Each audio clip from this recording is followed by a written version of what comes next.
할렐루야. 오늘도 우리에게 귀한 생명 주시고 또 복된 하루의 시작을 허락하신 우리 살아계신 주님께 귀한 영광과 감사를 올려드립니다. 토요일 아침입니다. 계속되는 아침 말씀 묵상.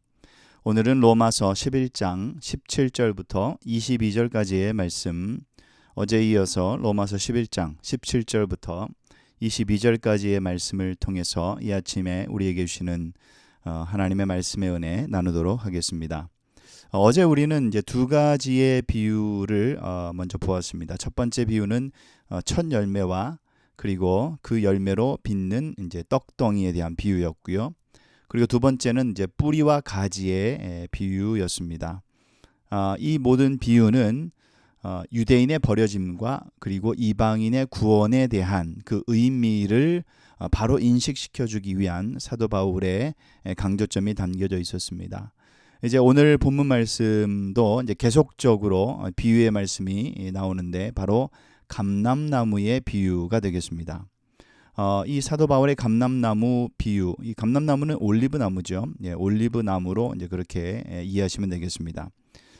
사도 바울이 이제 이 감람나무 비유 속에서 원래의 가지, 그러니까 원가지였던 이스라엘 민족과 그리고 이후에 접붙여진 이방인의 관계를 이제 설명을 합니다. 하나님의 진노 가운데서 감람나무의 원래 가지인 이스라엘이 떨어져 나갔죠. 그 자리에 누가 이방인인 돌감람나무 그렇게 되어 있습니다. 이 돌감람나무는 원래 들감람나무입니다.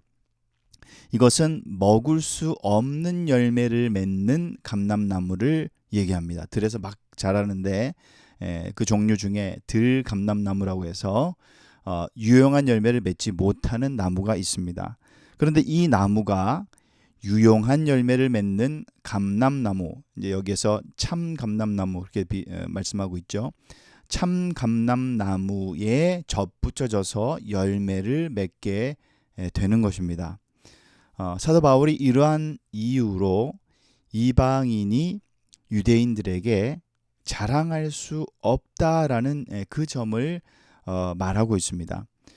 너희는 접붙여진 존재이기 때문에 이 사실은 즉 은혜로 접붙여진 사실을 그것 가지고 자랑하는 태도는 합당하지가 않다라고 이제 그렇게 말하는 것입니다.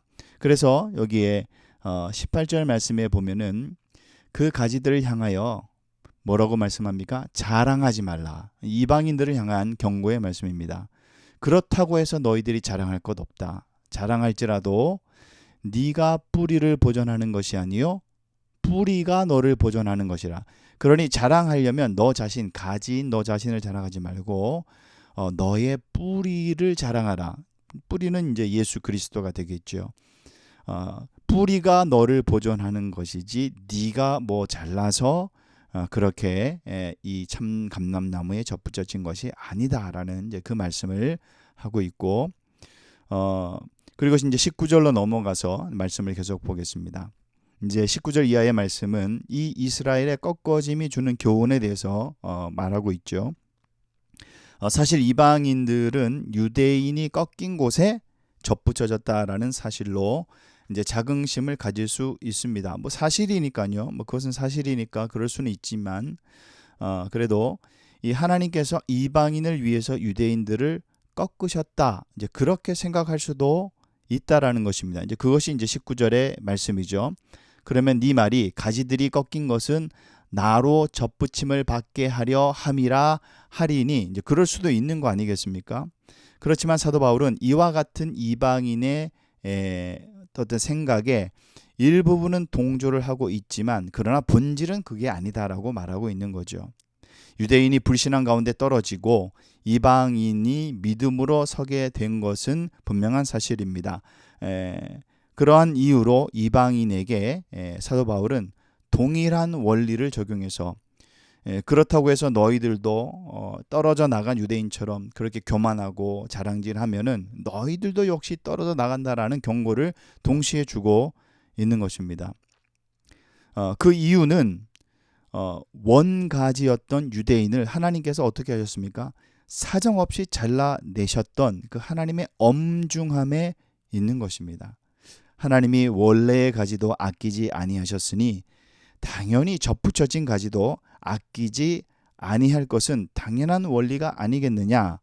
어떻게 보면 무서운 경고의 말씀이죠. 그래서 사도 바울은 스스로 교만하여 높은 마음을 품지 말고 두려워하라라고 그렇게 경계하고 있습니다. 21절부터 볼까요? 하나님이 원가지들도 아끼지 아니하셨은즉 너도 아끼지 아니하시리라 그렇게 말씀하면서 20절에는 뭡니까? 너는 믿음으로 섰느니라. 그러니 높은 마음을 품지 말고 오히려 도리어 두려워하라 그렇게 경고의 말씀을 주고 있습니다. 마지막 22절 말씀 보도록 하겠습니다. 22절 말씀은 좀 더 깊은 의미가 담겨져 있습니다. 이방인이 유대인을 잘라내시고 그들의 구원을 성취하시는 하나님을 향해 가져야 하는 태도, 그것에 대해서 말하고 있습니다. 어떠한 태도를 가져야 되느냐? 이렇게 말합니다. 하나님의 인자와 준엄함을 바라보는 것이다. 이제 그렇게 기록하고 있습니다. 이 준엄함이라는 단어는 굉장히 좀 특별합니다. 왜냐하면 신약 성경에서 오직 이 구절에만 두 번 딱 사용된 것이기 때문에 굉장히 좀 특별한 의미가 담겨져 있겠죠. 여기에는 이중적인 의미가 담겨져 있습니다. 무슨 의미냐면은 하나님께서 이방인을 향한 구원에 대한 그 인자하심을 보는 동시에 이스라엘을 단칼에 잘라내시는, 물론 때가 차고 이제 하나님께서 인내하시다가 이제는 안 되니까 잘라내신 건데, 그 이스라엘을 잘라내시는 칼과 같은 그런 준엄함, 이것을 동시에 보아야 한다라는 얘기입니다. 단호함, 하나님께서는 인자하시지만 동시에 단호함도 반드시 가지고 계시는, 그래서 하나님의 인자와 하나님의 준엄함, 하나님의 공의와 사랑, 좀 비슷한 개념이 되겠습니다. 그러한 태도를 가져야 한다라고 얘기하고 있는 것이죠. 22절 말씀을 한번 처음부터 보겠습니다. 그러므로 하나님의 인자하심과 준엄하심을 보라. 넘어지는 자들에게는 준엄하심이 있으니 너희가 만일 하나님의 인자하심에 머물러 있으면 그 인자가 너희에게 있으리라. 그렇지 않으면 어떻게 해요? 너도 찍히는 바 되리라. 그렇게 엄중한 경고의 말씀을 주고 있는 것입니다. 하나님께서는 굉장히 부드러우시고 유연하시고 넓고도 깊으신 동시에 매우 엄격하시고 타협도 아니하십니다. 관가하지도 않으십니다. 어떤 성품이 나타나는가는 하나님 앞에 선 자들의 마음과 태도에 달려 있는 것입니다. 정직과 겸손과 성실함에 대해서는 하나님은 한없는 자비하심을 나타내시고, 반대로 교만과 거짓과 게으름에 대해서는 철저하게 엄격하신 하나님의 그 성품을 우리가 잘 파악해야 됩니다. 생명을 사랑하시고 죄를 미워하시는 분이 하나님이시죠. 예배를 기뻐하시고 우상 숭배를 질투하시는 분이 또 하나님이십니다. 그분의 끝없는 사랑을 경험하는 사람들은 참으로 복 있는 자가 되는 것입니다. 이제 말씀을 정리하겠습니다. 하나님이 우리에게 원하시는 것은 무엇일까요? 그것은 바로 겸손입니다. 우리가 누리고 있는 것들을 이 모든 것들은 다 하나님께서 베풀어 주신 것입니다. 그래서 하나님과 사람 앞에서 우리는 늘 겸손해야 하는 것입니다. 바울은 돌 감람나무 같은 이방인이 참 감람나무의 접붙임을 받아서 하나님의 구원 역사에 참여하게 되었다라는 그 사실을 인지시킵니다. 이 놀라운 일은 전적으로 하나님의 은혜로 이루어진 것입니다. 그래서 바울은 이방인이 자랑할 것은 아무것도 없으며 겸손해야 함을 강조하는 것입니다. 하나님이 우리를 살리시기 위해 자신의 아들을 아낌없이 내어주신 것을 우리가 알아야 합니다. 그 후에 자녀된 우리를 보호하시면서 많은 복을 주셨습니다. 이 모든 것이 하나님의 은혜로 이루어진 것입니다. 그렇기 때문에 우리는 더욱더 하나님 앞에서 겸손해야 하는 것입니다.